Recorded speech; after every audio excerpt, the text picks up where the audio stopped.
Welcome back to one of my favorite sports podcasts, Frizz and the Grizz, with your host Trudeau and my guy, Frizzy Frizz.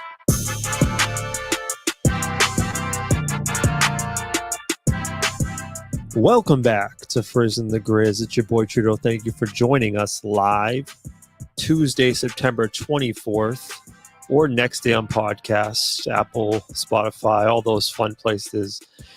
Gone for a week, but we are back and better than ever. We have a huge week of NFL action to talk about, some college ball. We got a little trivia game for D today. I haven't told them what the theme is. I'll give you a little hint. It is college football themed. And if you play your NCAA football, you might be good at this game. Okay. But D, what it do, man? How you been? What it do? Happy Tuesday. Throwing this for you. Everything is everything over here, man. It was a long week, but a good week. I was on vacation last week, so I apologize for those that were ready for us to go live. Sad part is too, and this it's not sad. I guess it's like a good thing. Is I brought all the shit, right? I brought the laptop. I bought the extra monitor because I was like, I'm gonna try to do some work. And I get to the beach or the beach house, I unpack everything, and I'm like, forgot my charger. Can't boot up anything because I forgot my charger. And then to make things worse, I brought my gaming monitor, right? Because I was like, all right, we're gonna have time. But hey, when the girls are asleep, can't do nothing. I can't leave the house, right? Like I can do something, right? Bring my gaming monitor, forget my HDMI cord. I'm like, dude, this is just like, whoa, man. Yeah, man. So I end up having again my extra monitor that I just bought. I bought it for work, but it worked out obviously for gaming too. So it was still a good week. Honestly, though, man, like you're on vacation, I would kind of be sad to have you spend your vacation time with me. I want you to enjoy the beach and not see my face. I mean, again, I wanted to go live, but it's just glad things didn't work out that way because it allowed me to be like, all right, no, cool. Tuesday night, got to kick back my feet.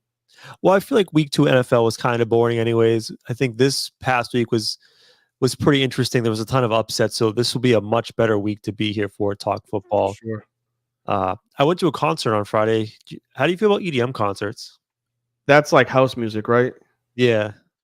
I mean, I feel like after a while, you get a pounding headache because it's like it's the same thing over and over. But go ahead. You know Zed? No, you don't know Zed? Oh man, like Led Zeppelin or no, just like Clarity. Like you must have. I'll play some. I've Zed. probably heard the song, but I wouldn't know the artist itself. Yeah, went to an EDM show. Okay, now that you just say that, yes, I know that song. Why are you my remedy? Something about my charity. Yeah, you got it. Yeah. So I went to. Yes, I know that song. I went to Zed this weekend. It was like me and like all a bunch of 20-year-olds. Me, my wife, and like a bunch of 20-year-olds. So. So I mean, you probably felt old as shit because of that. But we went to the wasn't Fallout Boy. Blink. What are you playing it? Yeah. Yeah. Go ahead.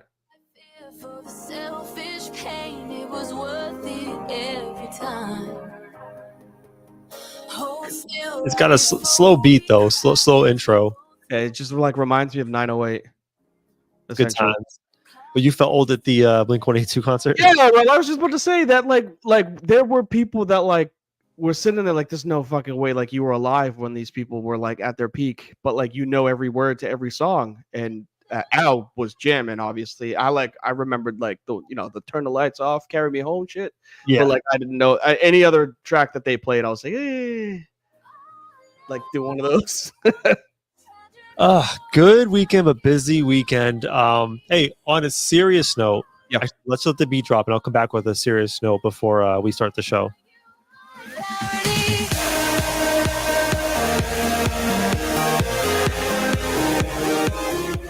Yeah, so I got down with some of that stuff. Me and all the youngins. I was jamming, dude. I was putting them kids in their place, showing them what's up. You know what I mean? That's how I get down. Fair enough. But on a serious note, last week I was going to say this because it was actually the proper day, but obviously November there's elections coming up. Last week was National Voter Registration Day. I'm just saying, don't care what you do, but be part of democracy. Check your voter registration. go vote, be part of the process. You know what I mean? It's an important thing as an American. If I could give you a round of applause, I would. I think there's one of them in there. Wait, I gotta go on. Well, especially because like there's not just like presidential elections this year. There's, you have state elections, you have local elections, like all these things matter, for your community, and the things that you want to see around you. So, be involved. That's all I'm saying. Yeah, Q. He's all for that. So big shouts to Q if he's listening, or if he listens to us tomorrow. He's all for just making your vote actually matter. You know what I'm saying? Like, be a part of it. It's our right. Obviously, it's something that you should try to do whenever you get the chance. Obviously, whenever it comes around time. They got some wild shit on the Massachusetts question ballots this year. Question number 3: we're trying to legalize magic mushrooms, baby. I don't even understand why that would be a thing. What do you mean? Well, why? Why do we? Go ahead. You want to legalize magic mushrooms? Why not? Mushrooms, let them do the thing. That's all I'm gonna say. I ain't gonna judge you. Hey, I'm on a mushroom. The gateway. Just remember that 20 years ago when we were but in the minds. I'm not gonna hate on what is yuck on other people's yum. That's all. All right, let's get done with this nonsense. Let's talk some football. Actually, wait. I got the weekly recap.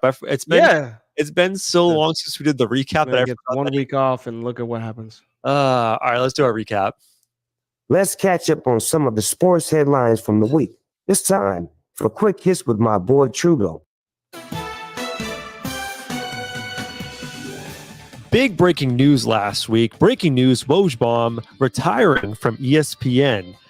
Shohei Ohtani, first player in MLB history to make his own club the 50-50 club, 50 home runs, 50 stolen bases in one season. He's only added to that total since. In the NFL, Bryce Young, see you later, benched for the Red Rifle. He's back. I didn't even know he was a Panther. This is a fun story from baseball. Nationals demo all-star starter CJ Abram after he stayed out all night at a casino prior to a game against the White Sox. Apparently, he left the casino at about 10 a.m. to show up to a 1 o'clock game. So that's good. WNBA, Asia Wilson, second unanimous league MVP of all time. Caitlin Clark wins Rookie of the Year, and the WNBA playoffs are underway right now. A little uplifting news. DeMar Hamlin, the guy who died on the field 2 years ago, records his first career interception this past Monday. That's a crazy story. And lastly, we talked about Wrexham FC before. They started off as a non-professional team. Ryan Reynolds and Rob McElhenney Bynum. Guess what? Right now in they're in League One after 7 games. They are first place. They are about to move up potentially to the second best league in all of Europe. And that's your weekly update. All right, D. Good stuff. How far away are they from the EPL since it's the most recent? If they get promoted this year, if they end up by winning this league and finishing top, they are 1 away from the EPL. That's dope. That's awesome. Like, I'm glad that we did break that here, obviously, but you were the first person that brought it to me in regards to it being a show. Like, hey, let's follow this. Like, they were one of the worst football clubs in the world, and they bring in 2 comedians that are like, hey, let's just be serious about this and let's try to make a show, but a docuseries, but let's try to get better. Let's try to invest into ourselves, upgrading their facilities, upgrading their stadium, upgrading their club itself. And then 2 years later, I believe, 3 years. Okay, 3 years later, I'm talking about them. Hey, how far away are they from the EPL? That's insane to me. And for those who are uninitiated and don't know, so Wrexham FC is a soccer club in Wales, next to England, and there's a show called Welcome to Wrexham. It's on FX. Basically, Rob McElhenney, the guy from Always Sunny, and Ryan Reynolds, Deadpool, they bought the club, built it up. They started off as a Division 5 club, and now they're close to being in the Champions League, which is their Champions Division. So for football terms, if you don't call it football, basically they started as a D3 program, and right now they are 1AA, the best 1AA school, and they're close to being promoted to, let's say, the MAC, Mountain West. Oh, the mid. Okay, I like that. I like that. 1 step away from being 2 steps from being the SEC. Fair enough. That's dope, though. 3 years going from D3 to almost SEC. It's pretty impressive. Can't be mad at it that UMass, although they did get a win this weekend, they're still struggling, and they just made the jump. But that's dope, man. That's awesome. Good stuff. I'll save the best one for last, but good stuff with DeMar getting his pick. The amount of social media things that were out there about like his celebration that he should have done involving his not potential, but his death on the field and then coming back. It's like, come on, man, that's just too close. Like they were like, he should have did like some type of resuscitation. It's like, dog, like it just happened. But good for him for getting that pick. Asia Wilson being a unanimous MVP. Second all time. Yeah, man, incredible. She's just fucking ridiculous on the court, offense and defense, and I expect them to go as far as they possibly could with them being the aces.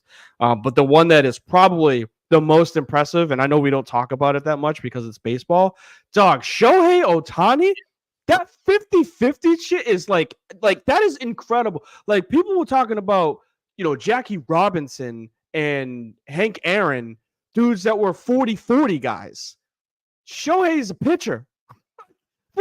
Just remember, 2 years ago, Cy Young winning pitcher. Like he's a pitcher that can also hit, and the man is also stealing bases. Like he might be the greatest athlete in baseball history. No. I'm gonna go out on the record and say this right now, and I don't give a shit if you have it. Well, anyone out there has a disagreement with this. Shohei Ohtani is the greatest baseball player of all time. I mean, rings aside, how can you not say he isn't? Like I'm not going to jump on the bandwagon and say I'm agree with you. I will say, hey man, he's making a case, but like just pure athleticism wise, he can do everything at a high clip too. It ain't like he's just out there pitching and being like the fifth man or fourth man in rotation. He was the ace. He was the guy that was facing your best pitcher's pitcher, your best team's pitcher. He'd go out there, strike out 10, and then he'd bat 3 for 4 on the other side, like in the NL too. It wasn't like he was an AL pitcher where like he had a DH. Like he's like, nah, I'm throwing my 6.5 innings, and then I'm gonna go hit on the other side. Yep, incredible, this is incredible, man. He's not just a guy who hits home runs. He gets triples, doubles, and he has over 50 stolen bases. And he's stealing bases. The crazy thing, D, it's not volume shooting. He's over 90% success rate on stealing bases this year.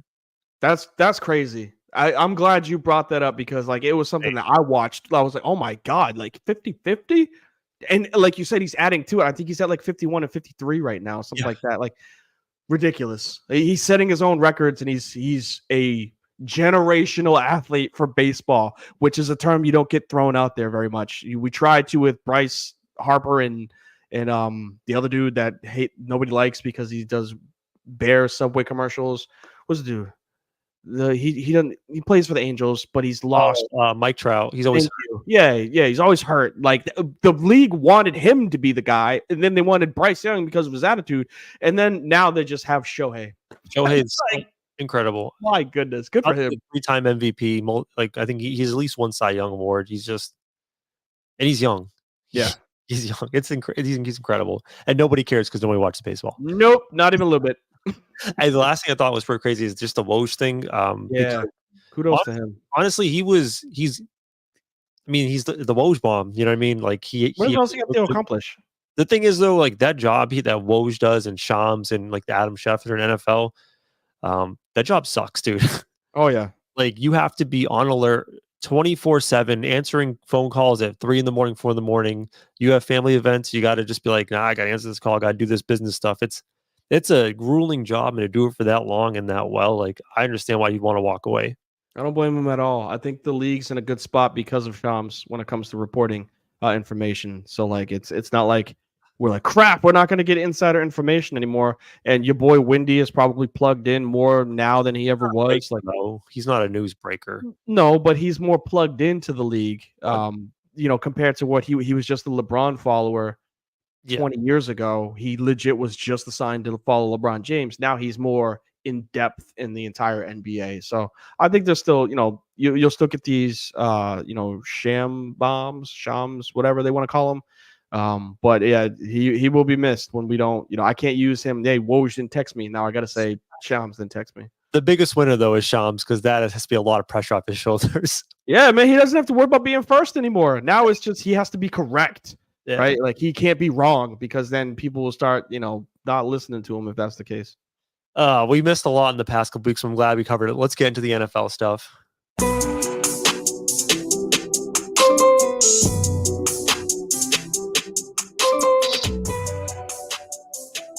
We didn't talk before this, like how we wanted to approach it. Maybe we just talk about some of the interesting games and some of the interesting stories throughout the week. D, do you want to pick one to start us off as far as what piqued your interest this past week? I will say one game piqued my interest because I think I said it offline to a bunch of my friends. The NFL got flipped upside down in week 3 with the amount of teams that we thought were like, oh, these are breadwinners, these are your front runners, and then they got punched in the mouth. Biggest game that I think jumps off the page is Houston, Minnesota. Like, okay. I'm a big fan of CJ. Always have been. Like I liked him when he was at Ohio State. As much as I don't care for the Ohio State area, like I liked him at Ohio State. I thought he was going to be the best quarterback that has been produced from that school in a very, very long time. And then you got Minnesota, which we all thought, all right, some flukiness can happen at the beginning of the season. It's Sam Darnold. Like, can he continue doing what he's doing? And then he went out and continued doing what he was doing. Like, Sam Darnold is on another level for confidence. I think he was like 17 for 28, 180 and 4 tutties. And then like I said it when I drafted Justin Jefferson. I was like, it might be just a down year. Nope. Jettas is there, and he's just like, we're just going to throw you the ball, and he's going to take off for 150 yards every single game. It's ridiculous. Aaron Jones, I'm not saying that he is like, he's prime Aaron Jones, but the man had 20 rushes, 100 yards again. Like, this is they are shaping up, and we knew how good their defense was. Although they lost Danielle Hunter last year, they still have a really good defense. They're a defensive-minded team. And when J.J. McCarthy got hurt, we were like, oh, crap. Like, they might fall off. No, Minnesota's for real. And we thought Houston was going to run away with this game. Nope. They got punched in the mouth, albeit it was on the road. CJ looked, human, 2 picks, right? So it's good that we were able to see that Houston can, they can be beat, right? Like as good as we all thought they were going to be coming into the season. And now we have Minnesota in the NFC North where you're just like, oh my goodness, like that might be their division now. Yeah, I'm sort of bought in on the Vikings and sort of not. I think one thing that we haven't seen is them being placed in a difficult position. Throughout the first 3 games, they've been pretty much in control of all 3 games, especially on the defensive side of the ball. If you've noticed, they've gotten teams in a lot of 2nd and long, 3rd and long, and Brian Flores, God bless the man, he's been an absolute master. Sending the fucking house, man. Not only sending the house, but just doing it in very exotic looks, really giving the offense a lot of difficulties trying to pass protect against his blitzes. I would be curious to see what this Vikings team looks like when they're down and teams are just trying to run the ball on them and they're not getting placed in very difficult situations on 2nd and 3rd down. That being said, this team is absolutely went above and beyond my expectations. And I think the biggest thing here was the Sam Darnold situation. And we've only thought about Sam Darnold as the Jets Sam Darnold, the Panthers Sam Darnold, and then he was pretty much riding the bench with San Francisco last year, right? Yes.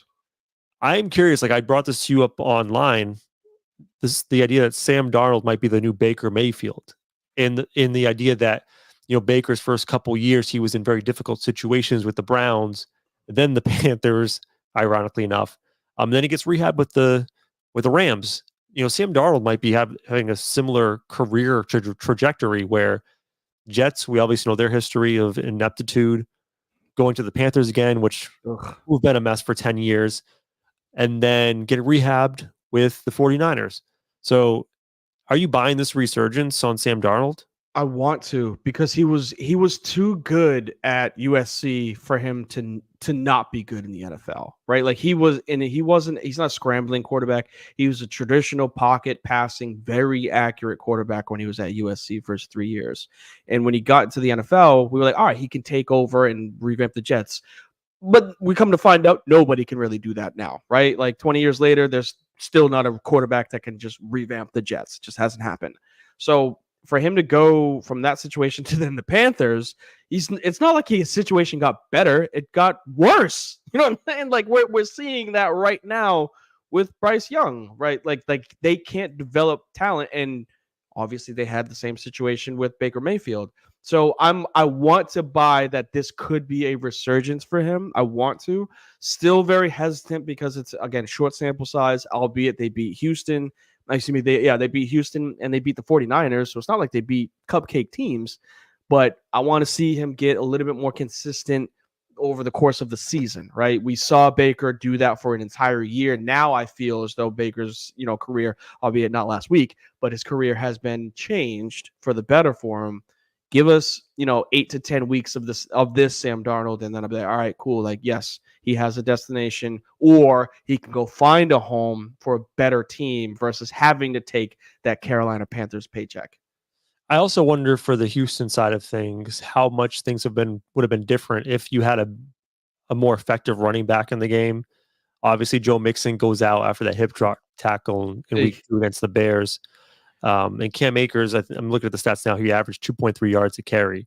And, if you're not effectively running the ball early in the game and you find yourself in a hole quickly, you're ending up by having to throw the ball a ton and putting yourself in predictable situations. So this, for the Houston Texans, I'm not panicking over this. Football happens. And I think for the Texans, it's one of these weird weeks where end of the season, we're going to look back and be like, how the hell did that happen? They got down early and perfectly played into Minnesota's hand. So I think the Vikings are fine. I mean, the Texans are fine. The Vikings, I'm really looking forward to see them actually tested in a close game where they have to, battle in a tightly contested match, and they have to be more dimensional. I have absolutely no worries about the Houston Texans because of that AFC South. They have zero pressure on them with how bad the Colts look, how bad the Jaguars look, and how bad the Tennessee Titans look. Well, to be fair though, D, like with the Texans, right? The goal this year, I mean, I guess the goal is like we need to win the NFC South, but like that's not AFC. The AFC, excuse me. That's not their end game, right? They have higher expectations. Mm-hmm. So I'm asking more like big picture, like can this team still be a team you feel confident could make it to like a championship game, win a couple playoff games?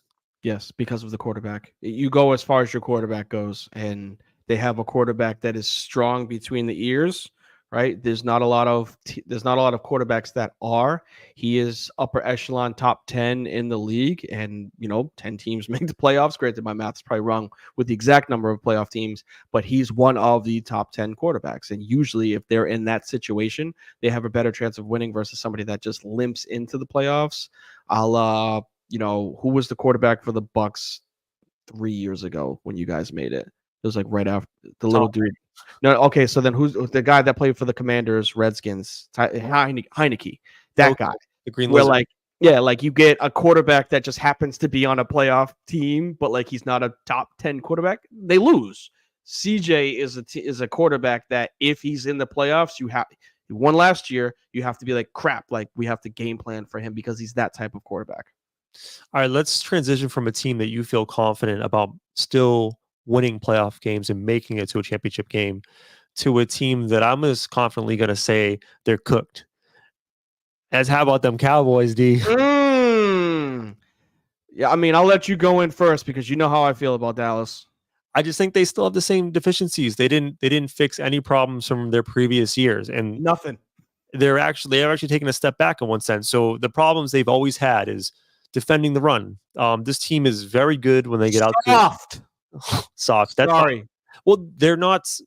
Yes, they are. Soft, but they are soft up the middle. Soft as sorry. Like I said, you go, because I'll talk too much. You're just yelling hate. No, with the Cowboys, like they've always been built as a finesse pass rushing team. Like their strength, Micah Parsons, DeMarcus Lawrence, get up on a team, make them throw the ball and get after the quarterback and just put them to bed from there. But when they have to play from behind and teams want to run the ball, they've always struggled there historically. That problem has persisted into this year. We saw this with the Ravens. Kind of. It's funny because both these teams in this game did what we expect them to do. The Cowboys played soft and got run on. And the Ravens did what the Ravens do, is blow big leads. Little fourth quarter lead, yes. I feel like I walked out of this game feeling concerned about both teams, more for the Cowboys. I'm 100% with you on that one. Had the Ravens gone, they were 0-2 going into that game, right? Yes. So had they gone starting the season 0-3, they're in trouble, right? Just based off of their division. But that they're not out of the out of the weeds, as you would say if you were in the kitchen. But to counter it to the Cowboys, because this is where it's about, I said it before the season started, they got worse. That not only did they get worse, but they waited until everybody else got better in free agency to be like, oh crap, we didn't do anything in free agency. It's like, no, you didn't. You paid nobody. Then you had CD sit out camp, expect him to be prime. CD, it's not going to be. The relationship doesn't look the same right now between him and Dak. You brought in Zeke. He has 40 yards in 3 games. Like, what were you expecting him? Like Ohio State Zeke? No. And Dowdle is there. Like, they're and they bring in the little running back. The guy. What's his name? The little guy, little running back that they have. Not helpful. Sorry, he's like 5'2", but like they bring him in situations thinking that he's like Maurice Jones-Drew, and he's not. Like the Cowboys are too soft on both offense and defense mentally. That has not changed, and they were always a good regular season team. Now we're starting to see all of their issues that they have in the playoffs leak into the regular season. That is not a good thing at all. Yeah, I think one of the difficulties with the NFL is it's obviously hard to win football games and weird things happen. And when you get to the playoffs, you have to win at least 3 games in a row to win the Super Bowl, right? Which means, yeah, if you're the Cowboys, you can absolutely win one of those playoff games by blowing the doors off someone, slinging that thing, and just getting after their quarterback when they're down. Like, you could do that formula in the playoffs once. Really hard to do that 3 times. And it is weird because we've never seen this, the Cowboys this dysfunctional in the regular season. Like, usually this is a playoff thing, but they seem cooked. It's going to be a really tough uphill battle. That division isn't as bad as we thought it would be. And I only say that because the Commanders look like they're at least threatening with Jaden Daniels. So it's going to be a tough climb for the Cowboys. Luckily for them, I think their next 2 games are super easy. So watch what's going to happen. They're going to win their next 2 games. I think they have the Giants this week and another soft Steelers. Was the Steelers week 5? Yeah, they're second. The 5th game. Yes. Okay. I mean, I don't trust the Steelers at all. So I'm just saying, like, everybody keeps saying that, and they're 3-0, but watch them win their next 2 games. Everyone's like, they're back, baby. The Cowboys are back. But in general, like, I don't look at this team as an actual contender in any sense of the word. Yeah, I just don't. Nothing has changed for them at all. I was looking at that too. Can you throw it in this? Have you seen the video in regards to this? No. So Jerry Jones, albeit everything that he's done and said, he's always got the camera in front of him. Oh yeah. And Jamie Foxx was social media live, something Instagram live. I don't know what it was, but it was at the scouting combine, and Jerry Jones is like evaluating talent. Like, all right, hand size 12 inches. Speed 440, and then you can just hear in the background. Jamie Foxx ended it like this when he says it. He's just like, dick size 8.5 inches, and we're like, dog, really? Like the look. Fox was like, yo, and then he ended it. And it's like, so that's how we're evaluating talent up in down in Dallas. So yeah, I mean, Dallas cooked. I don't think you see a bounce back from these guys at all. I don't trust that team. That division itself is just a strange one. Giants, Cowboys, and Eagles, they can't tie their shoes correctly for some weird reason. And then you got the Commanders that just out of nowhere, they got a quarterback that's just young and dumb. Yeah. And then on the flip side, the Ravens, like, it looked like a get-right game. You're up, I think, 21 points? Or 28-6. Okay, so you're up more than 21 points. They showed the sign because Brady was doing the commentary. They showed the sign, 28-3, like the guy that was, they showed that because they're like, oh, it went down 28-3, and Brady's commentating now. And they showed that, like, all right, the Ravens were up 28-6, and then they blow the lead. I'm like, yo, 8 minutes. 8 minutes in the fourth quarter. 8 minutes and change. I want to believe in Lamar Jackson so bad, but these things cannot happen. Always happens. They can't, and they even showed they were like the worst team since 2021 in multiple score games.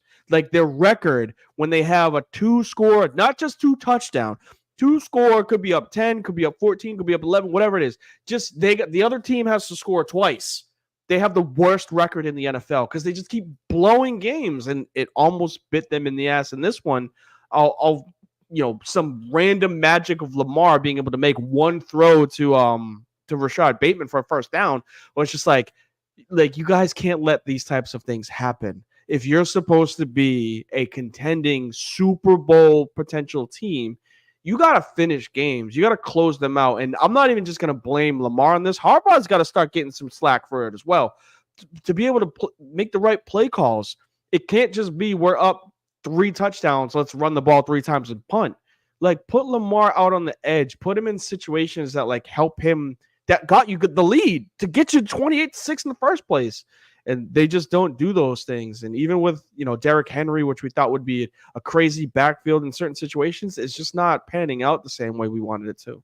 Yeah, he looked incredible in that week 3 game, which that's the one. He looks good, but I'm saying in situations, they just can't finish the right way. Yeah, I don't know. Hey, one good thing for the Cowboys that they got going right, that Brandon Aubrey guy's unbelievable. Their kicker.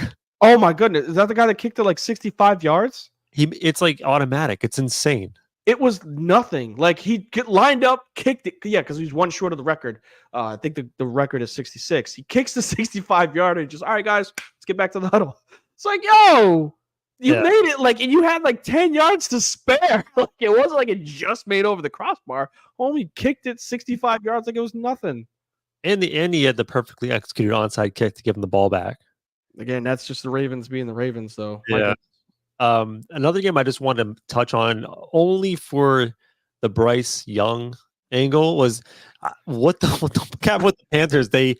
It's funny, the Raiders. Let me say, the Raiders whoop on the Ravens and have this great comeback last week, and we're like, oh wow, this is amazing. Look at this Raiders team, and they're playing the worst team week 3, and the Carolina Panthers, who looked like they'd lose to Georgia, University of Georgia. Not the Georgia professional team. They looked like they would lose to the college team the past 2 weeks. And Panthers, they insert Andy Dalton, and oh my God, this team is like fully functional again. So 3 points that I got for this.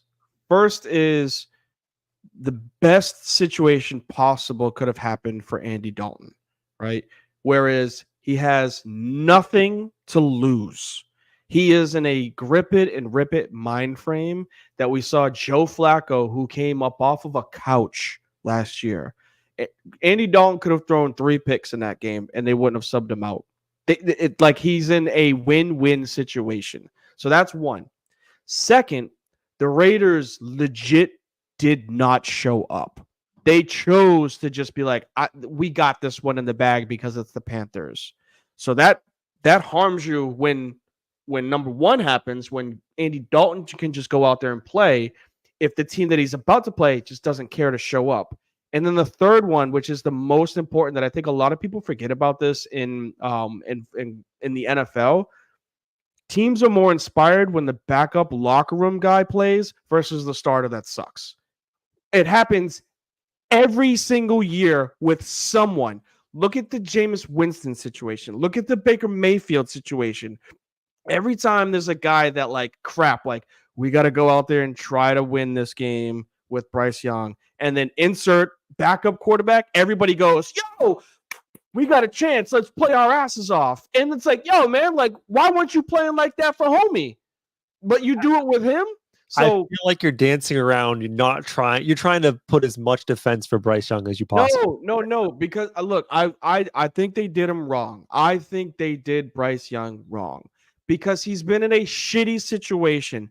And yes, Andy Dalton was in the same shitty situation in week 3. Andy Dalton looked like a godsend for the Saints for 4 games. And then he turned back into Andy Dalton and they missed the playoffs. So, like, it can happen. You can catch a team off guard. You can go in and throw for 300. I think he did. Yeah, 319.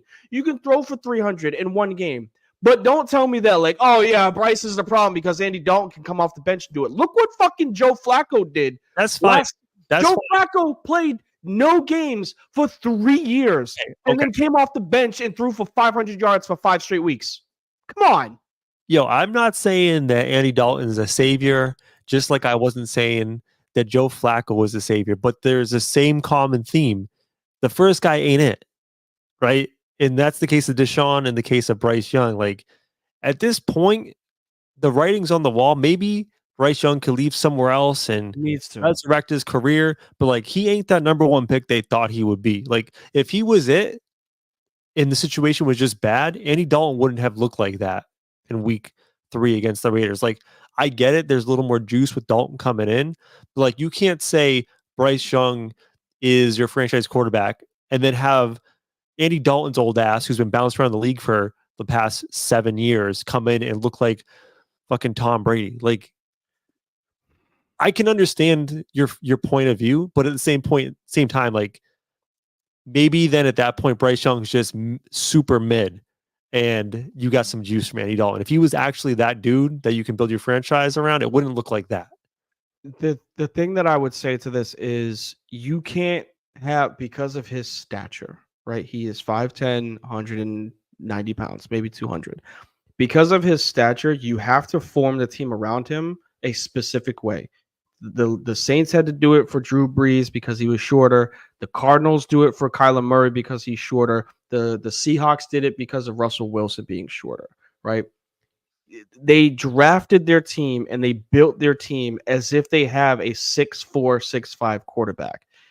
That's not going to be winning situations for him, right? Kyler Murray, when he got drafted, they brought in a tight end. They made sure he had a consistent running back. When Drew Brees got to the Saints, they brought in a tight end. They made sure he had a consistent running back. When Russell Wilson went to the Seahawks, they had a tight end and they had a consistent running back. Like, these things matter for shorter guys because they're security blankets. Bryce Young has nothing. Chuba Hubbard and who the fuck do you want to call the tight end?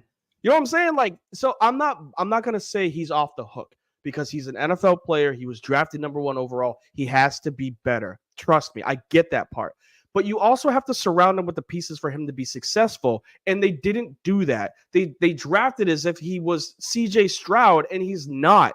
He has to pass through lanes. He has to pass with checkdowns. If you give him time, yes, he can throw the ball deep. We saw him do it at Alabama. But he doesn't have time. He didn't get it. There were times where the defensive linemen were making tackles before he would get the handoff. Like let's be real. That's not a Bryce Young issue. That's an effort problem with your offensive line. Did we see that with Andy Dalton 2 nights ago? No, we didn't. We saw him sit back in the pocket cleanly and pick apart the fucking Raiders, because people wanted to show up with it being Andy Dalton. So again, I'm not alleviating Bryce Young. I'm just not ready to say that because Andy did this, which I saw him do for the Saints last year. I mean, so 2 years ago, I saw him play really, really good for 4 games and then play really, really bad for 6 games. So like, don't say that, it's all Bryce because Dalton can come off the bench and do this. No, miss me with that. I think one of the issues with this whole premise is, like, we're saying this guy was the number 1 overall pick, but with a caveat, everything has to be tailored specifically, perfectly around him because he has these many limitations. Like, that's just a problem in my opinion. Like, I get it. Like, it would have helped to have like a certain tight end, a certain running back, blah, blah, blah. But like, if your number 1 overall pick is that fragile where like every single thing around him has to be perfect for him to be okay, then he probably shouldn't have been the number 1 overall pick. That's all. Fair enough. But he's also 5'10". He didn't choose to be 5'10". He also, which a lot of people, yeah, I mean, trust me, something that like, and I hate this being, it's not really an argument point for it, but it's just like the facts that you have to think about. He didn't choose to be number 1. All he did was just go out there and just play to win his team to pretend. No, did he win a Heisman at Bama? He did. Okay, so he just played his best to be a national champion Heisman Trophy winner. And then the Carolina Panthers have to decide if the way that their team is structured, if this quarterback can help their team. And that choice was wrong because of their infrastructure that they already had in place, not because of the talent that he has, right? That's where I would stand on it. I believe they would be a better team if CJ Stroud wouldn't make them a playoff team. But if Bryce Young was in Houston, Houston would still be really good right now. That would be interesting. I don't know about that. But that brings me to my question to you is, do you think that Bryce Young is finished in Carolina? Will he, yes or no, start another game for the Carolina Panthers? He shouldn't unless Andy Dalton gets hurt. Okay. I'm only gonna say I don't want to say no because like if Dalton gets hurt, you have to play him. But that's the only way that you can put confidence wise. You can only put him back into that spot if Andy Dalton gets hurt. It can't be just Dalton shit the bed for 6 games, which could potentially happen. So let's put Bryce Young back in there. But your roster is the same as it was back in week 1 when he played. It's not. It will do him no justice, and all it will do is make people go, "Yup, this is why we think that he sucks." It's like, but they'll remove the fact that the guy that replaced him was trash for a certain amount of games, so they had to think about bringing him back in. Well, I will say this: Alabama quarterbacks have had a rough go at it the past couple of weeks. Because I do want to segue and just ask your general opinion on the Dolphin situation now with Tua again. This was last week, so we didn't get a chance to talk about this because we were off. But like with Tua again suffering another concussion, going on IR, so he'll miss a minimum of 4 games. It's looking very dire for this Dolphins team. And in general, like my opinion on this Dolphins team as a whole, even with Tua healthy, is just it's too fragile. Like, number one, your quarterback is always one tackle away from being out. And then they've shown this past week that when that guy goes out, they have zero ability to compete. Like they were awful with Skylar Thompson, and then someone else came and we got hurt. Mm-hmm. And even on top of that, with Tua there with the Dolphins, like I do love the high flying offense. I love the flash, the speed, and all this good stuff. But we've seen time and time again, like smash mouth football is required to win in December, in January, in February. And I'm just looking at this Dolphins team. You have guys getting paid. You know, Tyreek Hill, Waddle's going to come up for a contract. They're spending a lot of money on this team. Tua just got paid. Like, I feel like this window has shut. Like, I almost want to say it's going to be hard for them to take a next step in the next year. And once these contracts come up, man, I feel like this is almost kind of coming to a slow end for the Dolphins before it even got started. It is because of Tua's injury history, and it didn't start with the Dolphins. It started when he was at Alabama. He had injury issues when he was there, concussions and a leg injury, unfortunately. And the problem is, it starts at the top, and gripes don't go up. You gripe down, right? But how attitude reflect leadership. A lot of movie the emphasis behind what I just said, but you can see that ownership was getting frustrated with the whole situation between Mike Flores and ownership. Problem with Brian Flores. My apologies. Yes, Brian Flores. Thank you for correcting me right away.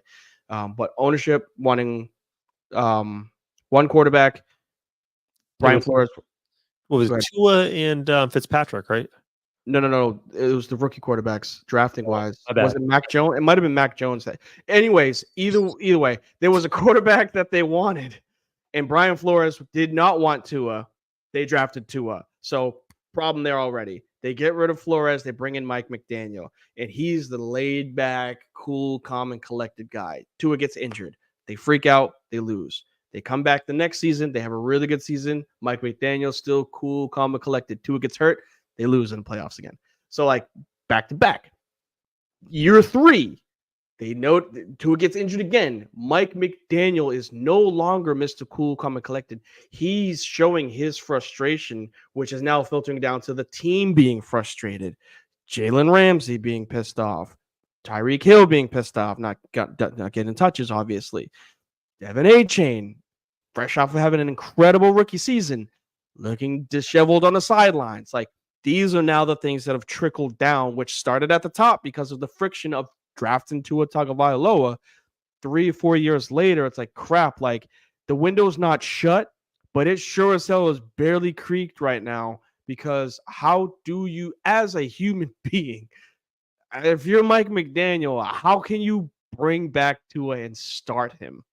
Like, his brains are scrambled. I don't know why he's not wearing a Guardian cap. Of all people in the NFL that should be wearing one, cool, man. They should have just fucking pinned it on his helmet.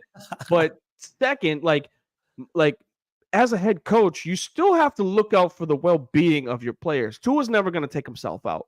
You know this as much as I do. Football players, you can't. I'm not taking myself out. You need to carry me off the field. If they clear him, he's going to say, I'm ready.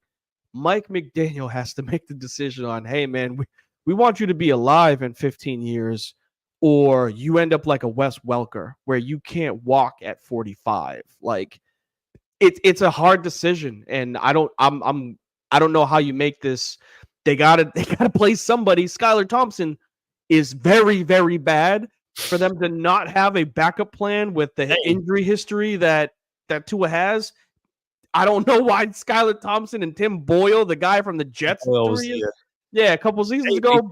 They just signed a Pro Bowler, though. Who? Tyler Huntley.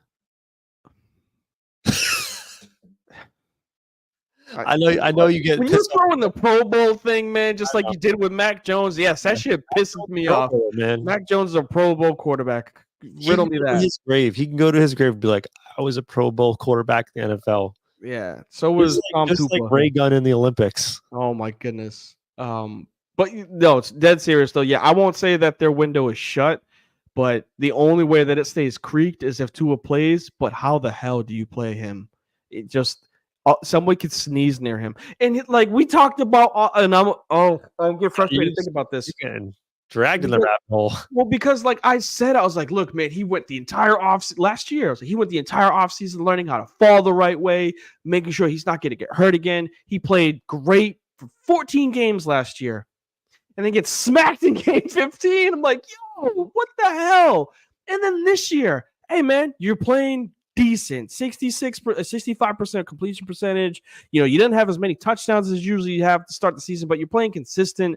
And then he takes off at 15 and tries to fucking lower his shoulder and run over a linebacker. It's like, what are you doing? You were too important to your team to do that.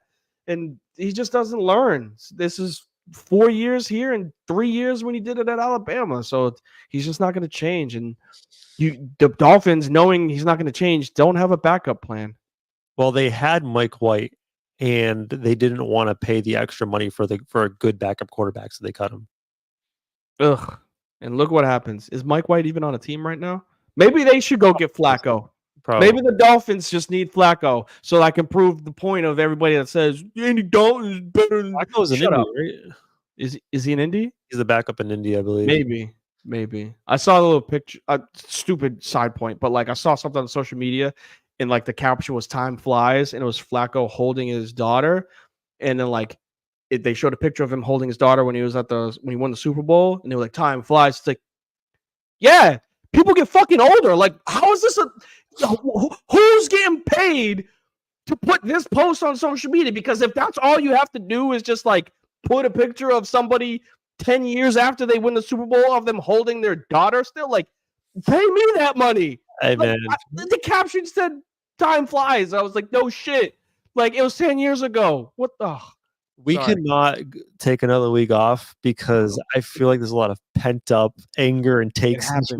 I think this happens every time we take a week off. I didn't realize Tua would get you that fired up. And I want to do one last thing with the NFL before we move on. Just really quick, overall rookie impressions so far. We're 3 weeks in. We've seen some really good play out of some of these rookies. I would say if you're going to go vote for like if the rookie of the year voting started like now, who would win it? It's a tough one. I would probably give the edge to Malik Neighbors, followed by Jaden Daniels, followed by Marvin Harrison Jr., and then Caleb at number 4.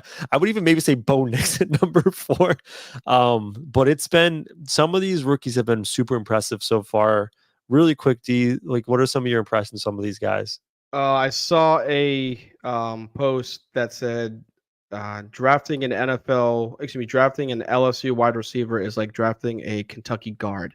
And you couldn't be any more fucking right with that one. Like Malik Neighbors looks like the truth. I said it here when people like Marvin Harrison Jr. Rookie of the Year. I was like, nope. I'm not going to say he's going to win it. He's So been don't put your money. fantastic, though. He's been incredible. Marvin Harris Jr. is great, but I said Neighbors will have a better season because that's all they have. That's all I have. That's all they have in New York. So they just throw it to him, and he catches everything. He's great with his feet. So Neighbors has looked incredible. Brian Thomas Jr. has been decent for Jacksonville, albeit their record sucks, obviously.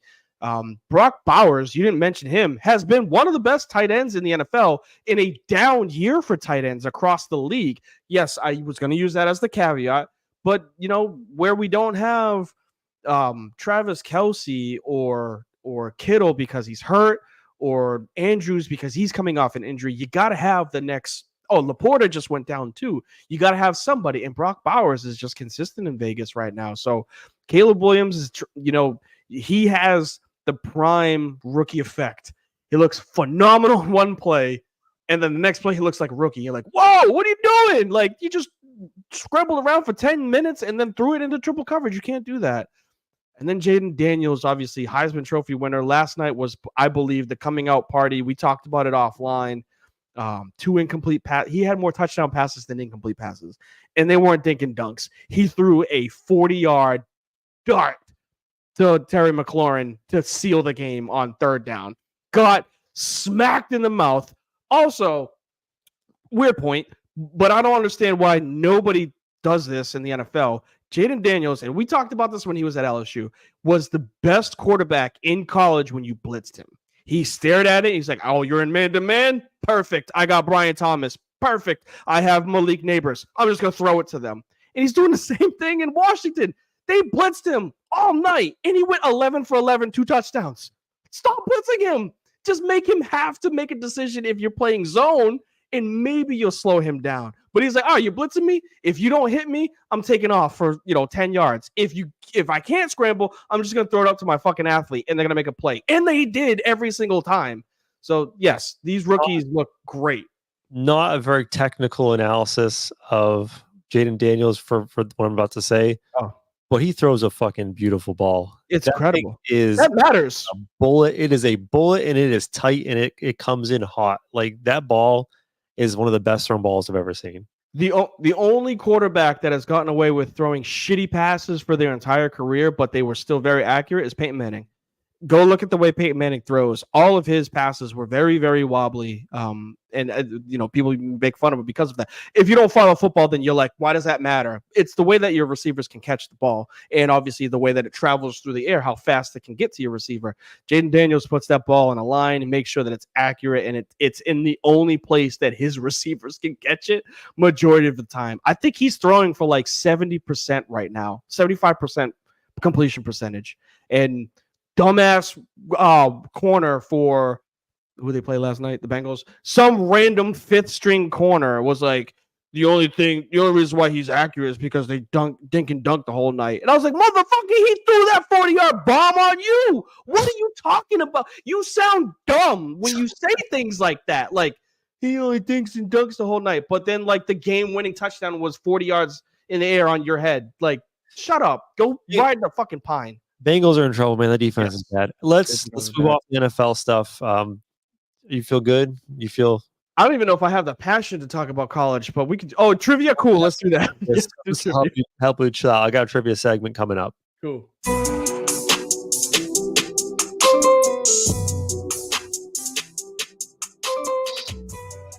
All right, I got a really fun trivia for you. I was watching college football Friday night. No, what was it? Friday night? Saturday night? Anyways, I noticed this theme, and people in the audience watching on Twitch or Facebook or YouTube or wherever, help D out with this. Feel free to chime in because this is going to be a big trivia question, so he needs all the help he can get. D, I noticed watching college football on Saturday night, that there was a theme in college football that there are a lot of schools called the same thing with the same mascot. Yep. So like the blankety blank, like your Ohio State Buckeye, that's very unique. That's a very unique name. Like the Raging Cajuns, very ULL, yep. But there are a ton of Division I so FBS schools with the same exact mascot. And I was curious, D, how many of them can you name off? Because I made a list. It took me like 20 minutes, and I looked through all of the college conferences. I'm going to throw in some music, some game show music, while you go through this exercise, and we'll see how many we can get. Let's find the music first. Let's get this right. Let's try this. We like that? That's not bad. We can run with that. All right. So D and those in the audience, help D out if you can, if you want to contribute. I have 1, 2, 3, 4, 5, 6, 7, 8, 9, 10, 11, 12 Jeez. written down. I only wrote down the mascot. I didn't write down the schools themselves, but I think I remember them. Okay. And I might be missing one pair, but I tried to do a thorough job. So D, you got any for me to start? Let me get my dinger. Well, first one, I don't have to name all the teams, but I can tell you the reason why there's 2 or more. First one comes to mind is the Tigers. Easy. There are 3 Tigers. Okay, I can name all 3 of them then. It's Clemson, LSU, and Missouri. Yes. Oh, I don't. Are the Missouri Tigers? Yeah. Okay, there might have been another Tiger then. There might have been 4, but go. That is one of them. So Tigers, there are multiple Tigers. What else we got? That one. Sorry, Auburn is also. That was the Tiger I was thinking of. Auburn Tigers. Yeah. Bulldogs is 1. That would be, again, 2 would be the 2 that I think of as Mississippi State and Georgia. There was another one. There is one in the Mountain West, Fresno State Bulldogs. Mm-hmm. Yep. They got the green F on the arm. 3 Bulldogs. Yep. Wildcats. That would be Arizona and Kentucky would be the first. 3 Wildcats. Okay. I forgot what the other 3rd one was. Probably some shitty Sunbelt school. I think the Spartans is 1. Michigan. Oh, wow. I didn't write that one down. There is 2 Spartans. Michigan State and San Jose State, I believe. Yes, that is correct. This is where it gets a little foggy because after that, actually, no, Panthers. That's Pitt Panthers and FIU. Yep. That's all I can't think of it anymore. That's pretty good. I gave you another hint. I have 3 that you haven't mentioned. That there are 3 schools at least using the same mascot. Wolfpack. That's NC State and Nevada. Yep, that's not one of the 3 schools. Yep. Did you count Louisville and Stanford? Or you do? Okay. One has an S, one doesn't. So like that's the reason why I would. There's actually a 3rd Cardinal, so it counts. Ball State Cardinals. Oh yeah, okay. Stanford is technically the cardinal because it's not a bird; it's a tree. Yeah, but so like I have it written down. Okay. Yeah. Eagles would be 1, but I think just because recently Georgia Southern got into the D1 area, Georgia Southern Eagles and Boston College Eagles. Oh, there's also Eastern Illinois Eagles. Oh yeah. My goodness. No, Eastern Michigan. No, Eastern Michigan, the green team. Wow. We need some more original football names. I think this one might be is Temple still a D1 team? Or are they D1 AA? They count. They're the Owls. So then it's them and Rice for Owls. I didn't even have that one written down. Good job. Yeah. I got nothing else though. That was my last one. Here are the ones that you missed. Okay. Huskies. I thought about them, but I can only think of Washington. There's NIU. And there's UConn. Oh, yeah. Well, UConn, yeah, you're right. I said Huskies in my mind, too, but then I was like, I can only think of Washington. Okay. All right. The Aggies. There's 2 Aggies. Oh, my goodness. A&M and New Mexico State. What the fuck? Okay. See, once you say it, I can think of the team. Yeah. Oh, this is a good game. One. Trojans. USC and Troy. Okay. Nice. Did we say Cougars? We didn't, but that's BYU and Washington State. Oh yeah, I wouldn't. There's a 3rd one. There's a 3rd one. I forgot what the 3rd one is. There's a 3rd school with the Cougar. I wouldn't have got the Washington State one. I completely forgot about that team. I don't remember the schools, but there are 2 Bearcats. Cincinnati and I can't remember the other one, but I wrote it down as there was 2 Bearcats. Here's one. There's 3 of this one. This is the last one I have. There are 3 Broncos teams. Yes, Western Michigan. Oh man, Wyoming Broncos. Ugh. Okay, who's the third one? There was a third one, but I don't remember. Oh, Boise State. Boise State. There you Boise go. State Broncos. Yep. That was a great fucking game. Hell yeah! I'm glad that I got as many as I did. Didn't get all of them, but I got a lot. Good. I'm glad that 20 minutes of my life was worth it for this stupid ass game. Well done, D. Not bad. Good job.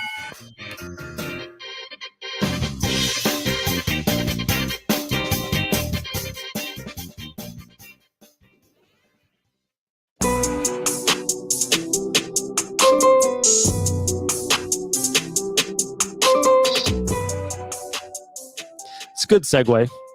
I think I'm gonna write it down. I got a game that actually plays off of what you just did.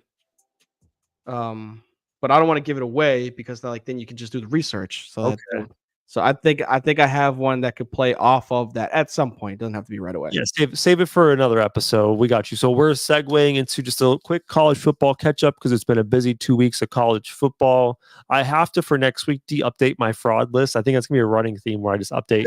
I like that. College football frauds. Florida State spoiler, it's probably still on top.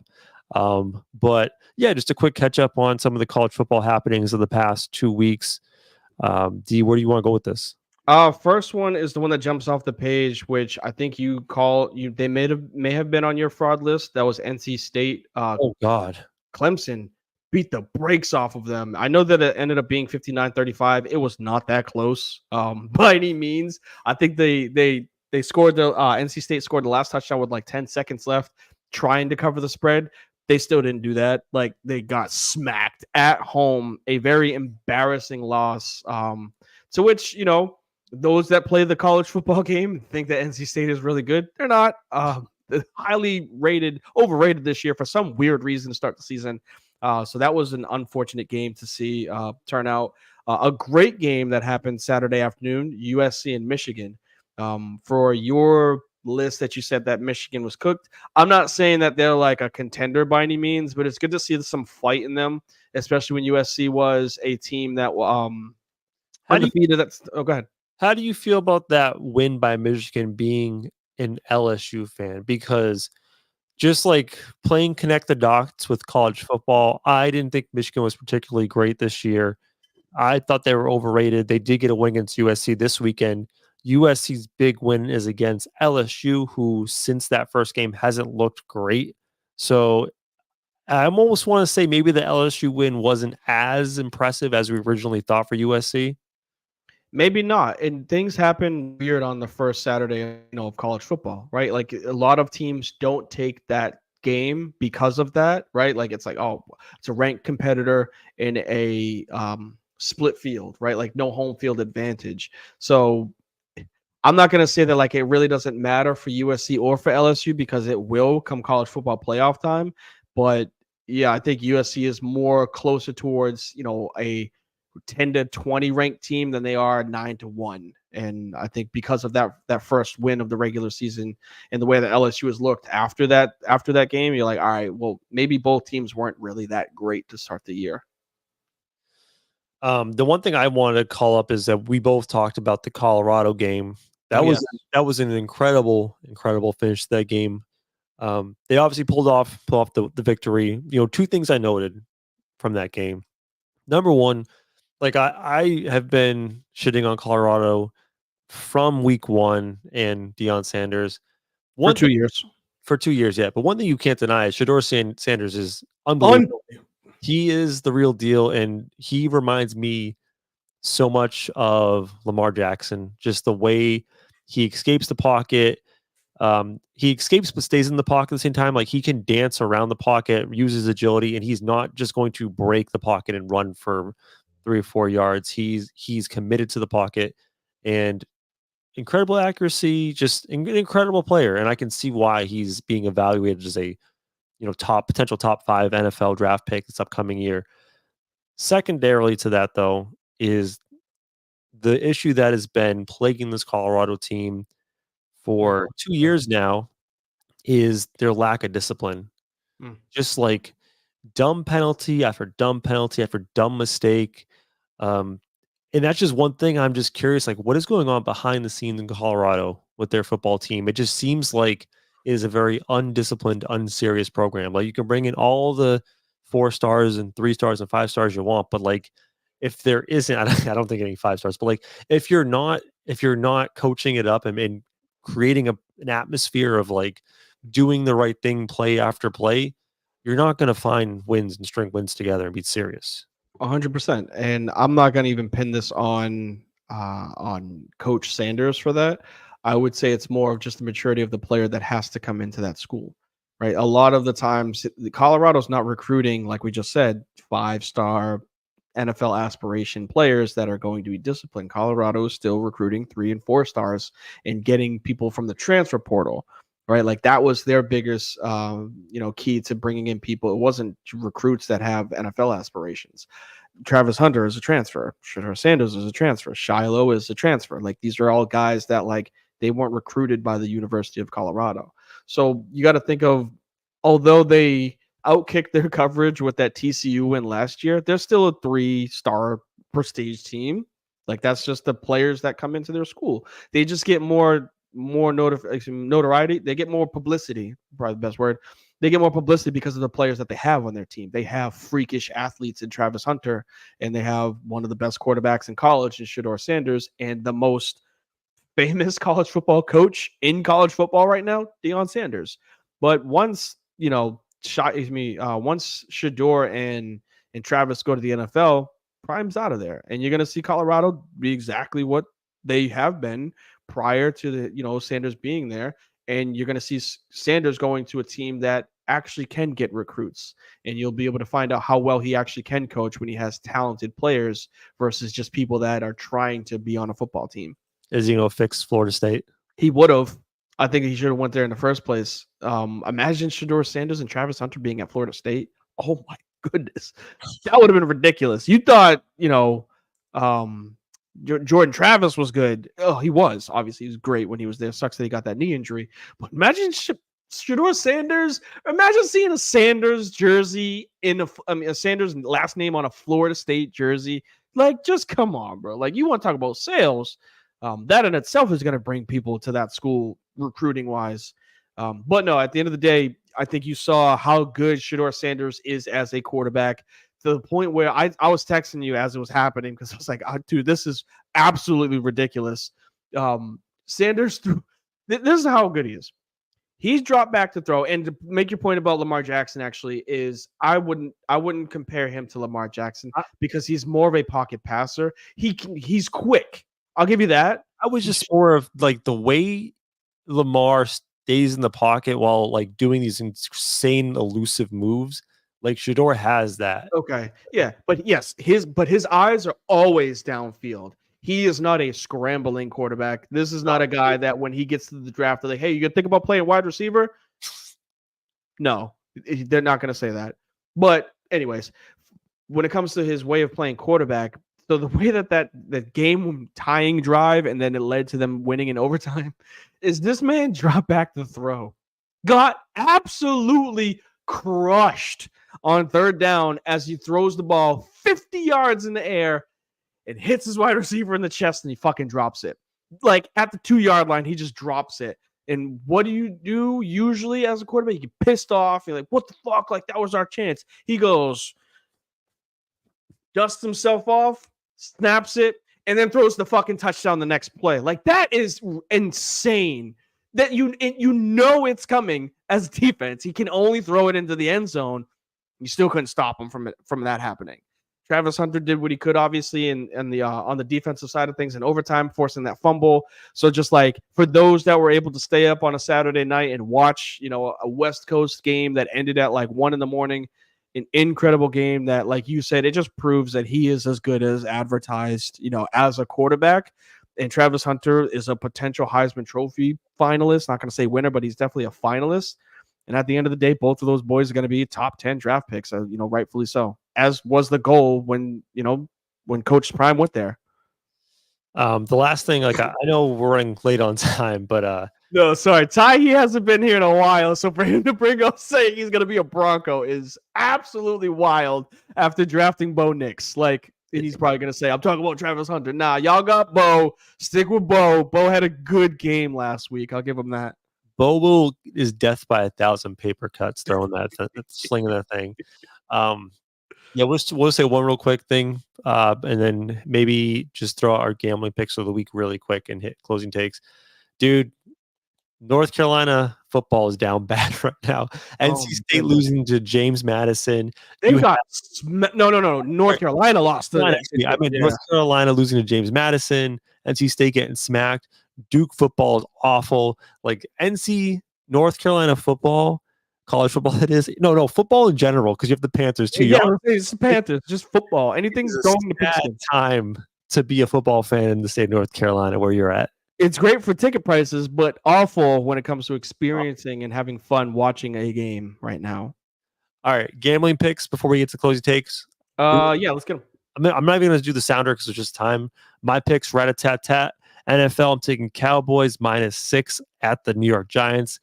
Cowboys suck, but I think it's a bounce-back game. They'll look good, and then they'll probably continue to suck after that. Do another bounce-back game. Bengals -4.5 at the Panthers. I don't think the Red Rifle's for real. Give me the Bengals. And I'm going to the MLB. I will talk about this in my closing take, but I'm going to take the Angels money line over the White Sox for Wednesday. There's a historic reason behind that, and I'll get to that in a minute. Fair enough. I'm going to go. I know you're going to say you care about this one. I'm going to go Saints +1.5. I think this is a bounce back game for them. Falcons showed that they can be beat. They're 1-2. Kirk's still Kirk. So I'm going to go ahead and take the points on that one, especially in the dome. Second game is I'm actually going to ride the wave with the Commanders right now. I think they're getting +3 against the Cardinals on the road. JD looks great. So you give me 3 points for that. You know, they got the better team right now record-wise, and we'll see what Kyler Murray can do, obviously, against that defense. So I think that would be a smart bet. And I don't want to make this bet because it's like, it's gonna be a close game no matter what. But give me the Bills +2.5. Yeah, give me the Bills +2.5. I think Josh Allen is playing MVP football, dare I say. So I think you're gonna see me put some bread on those 3 games. It's one of those like, yo, man, it's supposed to be a good game. Yeah, it probably will be, but like Ravens, I mean the Ravens have looked kind of mid, and the Bills have looked really good. So if I'm getting points for Buffalo, give me that all day, even if it's on the road. They play in the coldest fucking city in America. So it's not like the weather matters. Even if it rains, you got a 6'5", 230-pound quarterback you got to tackle. All right, man, let's make some money for ourselves and the people. But now it's time to get out of here with little closing takes. The show is coming to an end. But first, it's time to get to anything we've missed. It's closing time. 1 segment, 2 takes. Now go. All right, closing takes. It's a chance for me and D to go off the script, talk about whatever we want. That includes sports, pop culture, you name it. I'm going to go first today. I want to talk some baseball, and in particular, I alluded to it a minute ago, talk about the Chicago White Sox. We talked about this team earlier in the year about how pathetically awful they are. D, yesterday, They turn around? They tied the 62 New York Mets for the most losses in a season since 1900. Right now, as of today's recording on Tuesday, the Chicago White Sox record is 36 wins, 120 losses. There are still 5 games left in the season. They are absolutely going to break the record for the most losses in the season. This will go down as one of the worst, if not the worst, baseball teams of all time. That is why I am fading them tomorrow against the Angels. I actually put money on the White Sox to win tonight, so hopefully I don't regret that. I just feel like they're going to like fight it off like one game. Like I don't want to be the worst team, and then Wednesday they're going to blow it. But what do you think about the White Sox, D? I mean, I was hoping that you were going to say that they were going to turn it around, so it's kind of disappointing. That sounds awful, and I'm sorry to hear that. I think just for the spite of how we are as Americans, we want to see chaos. So it'd be great to see them break the record for being the worst team in the history of baseball. Why not? Their winning percentage is .231, which means they win less than 1 in every 4 games. It's incredible. My goodness. All right, bring some positivity. What you got? You usually bring some happy yeah, I'm trying to get the exact stat, so bear with me as I'm trying to fill some airtime while this stuff loads. I tried to find it out for you, but I'm going to give my shout out to our alma mater, and that is UMass Dartmouth for not only starting off the regular season 3-0, but let me read you some stats right quick. This is the games that they've won so far this season. 64-24 against Nichols, 73-7 against Fitchburg State. 73. Did you say 73? Yes, 73-7 against Fitchburg State, and 58-13 against Framingham State. For those that are keeping track, that is 195 points that they scored in 3 games. My senior year, the team scored, I think, 300 points. They have damn near the same amount of points that I had my senior year on offense in 3 fucking games. So good job for you guys flipping it around. I'm glad it took you 15 years to do it. Go ahead. How do you score 73? Was it like 1,000 pick sixes? How does this happen? Coach Robichaud said, run it the fuck up. That's what happened. Like, they have an incredible quarterback, Avila Santos. I can't remember his first name, but he just grips it and rips it. Like, they just go out there and throw the ball 40 times a game. It's ridiculous. It's awesome to see it in the box score. So I'm not hating by any means. I love the fact that they're 3-0. They won the MASCAC last year. I'm hoping that they do it again this year and make some noise in the playoffs. But the fact that they have 195 points in 3 games and we scored, I think, 350 my senior year, that is incredible. So kudos for you. It took us 4 weeks to score 70 points, and it took you guys 1 game to put up 70 against Nichols. Although, and this is what brought me to my attention, your boy had the best game of his career against Nichols. It was 8 tackles, 2 picks, 2 forced fumbles, and NESC Player of the Week that year. But kudos to them, man. Robichaud, I don't know how long you're going to do it for. You and Faneuil, I doubt anybody from UMass is listening to us or watching us. Hopefully you guys are. It was good to see you guys on ESPN a couple of years ago for a Hail Mary play that you guys were able to execute, and now a couple of years later, you guys are leading D3 football and scoring. It's amazing. Who was the redhead coach? Do you remember? Miller, Coach Miller. I just remember Coach Miller whenever I hear Nichols, I just remember him always just being like, I fucking hate Nichols. Like for some reason, that man just hated Nichols College. So when you mentioned they trounced Nichols, I was like, Coach Miller, we're happy, smiling. So random story against Nichols, right? And we can close that after this. Is my junior year when we played them. Coach Faneuil, obviously, you know how animated he was. If you guys that are watching or listening can picture Michael Strahan as a coach, that was our coach. Gap tooth, big ass upper body, played D-line. Very skinny legs, right? And nothing's changed from what I've seen. He was a defensive lineman. He was nasty. But he got he talks like this, very high-pitched. And he watched some movie. I can't remember what it was called. But the quote from the movie was, if I fucking lose this game, I'm quitting. Like, he says this. And we're playing Nichols. They better not fucking score a touchdown. And the first play of the game, our quarterback throws a pick 6. Me and Cordasco look at him and just like, Coach, we could literally lose this game and we don't give up a point. He's like, just fucking stop them. That was the game that I legit went off for 2 picks, 2 fumbles, just went off. And we ended up winning 9-6 because of 3 field goals from our kicker. That's how bad we were on offense when we played. But yes, Nichols, glad they got smacked. 73-7 is incredible for a college game. I wonder, you can't bet on that, right? Not D3, no. Not D3? Because I'd put a shit ton of money on Dartmouth. Be like, yep, spread's 35. Take my money. Hey, call the bank, tell them, send me my money. That's what I'd be saying every week. That's incredible. Good for them. I'm happy for them. Very proud. D, that was a very good show. Thanks for coming back from your relaxing vacation and spending time with my dumb ass and to talk football.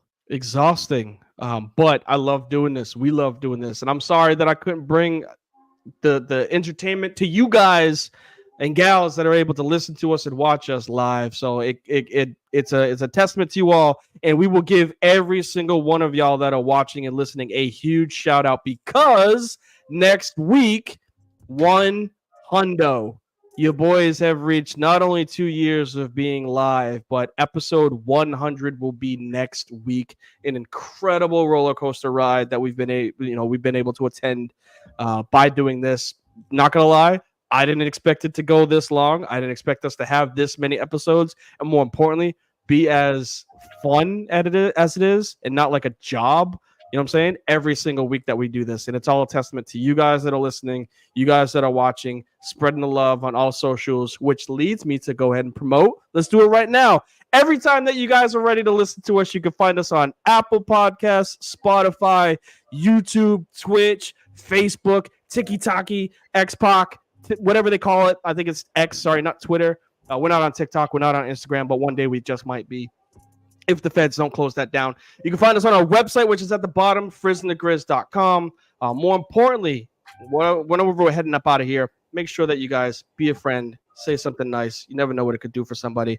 Please make sure, with it being the end of the summertime, still take care of y'all physicals. It's a long time that we always got to do this. Take care of y'all mentals. Take care of y'all chicken. Take care of y'all children. And we'll catch y'all on the rebound.